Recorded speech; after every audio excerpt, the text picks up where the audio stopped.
Hi guys, welcome to my channel. आज मैं आपको बताऊंगा कि इंट्राप्रेन्योर क्या होता है। Who are entrepreneur. ठीक है, इंट्राप्रेन्योर क्या होता है? तो इंट्राप्रेन्योर का मतलब होता है कि intrapreneur start their own initiative within existing organisation. जैसे कि आप समझिए, सबसे पहले इंटरप्रेन्योर कौन होता है, यानी एंटरप्रेन्योर जिसको हम लोग बोलते हैं एकदम शुद्ध इंग्लिश वर्ड को, एंटरप्रेन्योर। तो एंटरप्रेन्योर वो व्यक्ति होता है जो एक नया आइडिया लाता है। जैसे कि मान के चले एक एक व्यक्ति है, ठीक है, एक व्यक्ति, इसको मान लीजिए व्यक्ति है, इसने कुछ सोचा कि मैं जो है वो पानी का बोतल में भर के बेचूंगा। तो इसने एक आइडिया लाया और उस आइडिया की मदद से इसने लोगों को सामान बेचा और उस फ्री पानी को पैसे में कन्वर्ट करके अपने लिए फ़ायदा कमाया। तो उसे बोलते हैं इंटरप्रेन्योर, जिसने नया आइडिया लाया।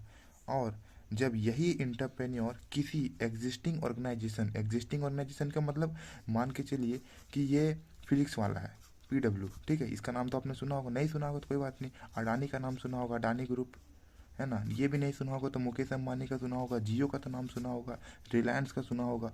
जब उन बड़े बड़े इंडस्ट्री के अंदर, उन बड़े बड़े ऑर्गेनाइजेशन के अंदर कोई व्यक्ति जाके एक नया आइडिया लाता है कि सर हम ऐसा करेंगे तो हमारे में इतना प्रॉफिट होगा, तो उसे हम बोलते हैं इंट्राप्रेन्योर यानी कि वो व्यक्ति जब किसी एग्जिस्टिंग ऑर्गेनाइजेशन मतलब पहले से स्थापित ऑर्गेनाइजेशन, संस्था में कोई भी नया चीज़ को स्टार्ट करता है। ठीक है, इनिशिएटिव का मतलब होता है ना, नई चीज़ की खोज करना, ठीक है, नई चीज़ की शुरुआत करना। तो जब भी कोई भी व्यक्ति नया चीज़ की खोज किसी एग्जिस्टिंग ऑर्गेनाइजेशन में करता है तो उसे इंट्राप्रेन्योर बोलते हैं, इंट्राप्रेन्योर। और इसमें लेस ऑटोनॉमी रहता है। ऑटोनॉमी का मतलब होता है कम स्वयं शासन। ठीक है, यानी कि स्वयं शासन, ऑटोनॉमी का मतलब स्वयं, हम कितना जो है वो शासन कर सकते हैं। जैसे देखिए, अगर आप एक इंटरप्रेन्योर हैं तो आपको जो मन में आए सो करेंगे, कहीं से भी कैपिटल लेके आएंगे। कैपिटल मतलब पूंजी। आपको पैसे की ज़रूरत है, कहीं भी जाइए, पैसा उठाइए, बैंक में जाके लोन रेज करिए। लेकिन अगर आप एक इंट्राप्रेन्योर, तो आपको जो आपका कंपनी का मैनेजिंग डायरेक्टर या फाइनेंशियल डायरेक्टर या चार्टर अकाउंटेंट बोलेगा, आप उसी के कहे हुए पे कहीं से भी पैसा लाइएगा। उसके बाद रिस्क।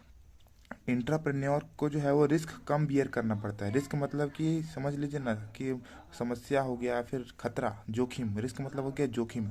अगर आप एक इंट्राप्रेन्योर है तो आपको रिस्क कम है। कैसे? अगर आपको नुकसान होता है, आपका सोच अगर गलत होता है, मान के चलिए आपने कुछ नया सोचा और वो नहीं चला, वो काम नहीं चला, तो आपको नुकसान नहीं होगा, इस कंपनी को नुकसान होगा, इसको नुकसान होगा, आपको थोड़ी ना कुछ होगा। आपको लगेगा आपका तो एक बस बुद्धि था, कोई काम का नहीं। लेकिन अगर आप एक इंटरप्रेन्योर रहते, एंटरप्रेन्योर, तो आपको समस्या होता। तो ये होता है इंट्राप्रेन्योर, जो किसी एग्जिस्टिंग बिजनेस के अंदर काम करता है और जो भी रिस्क होता है उसको, कुछ भी रिस्क का टेंशन नहीं, ठीक है। और इसको रिवॉर्ड वगैरह जो भी मिलता है वो, लेकिन इसको नहीं मिल पाता। कुछ भी अगर कंपनी को फ़ायदा होता है ना तो वो कंपनी को होगा। यही अगर वो इंटरप्रेन्योर रहता ना, तो वो जितना भी फ़ायदा होता कंपनी को, वो उसको प्रॉफिट होता। तो ये था आज का पूरा वीडियो इंटरप्रेन्योर पे। अगर आपको मेरा वीडियो अच्छा लगा तो प्लीज़ सब्सक्राइब करें, लाइक करें। Thank you.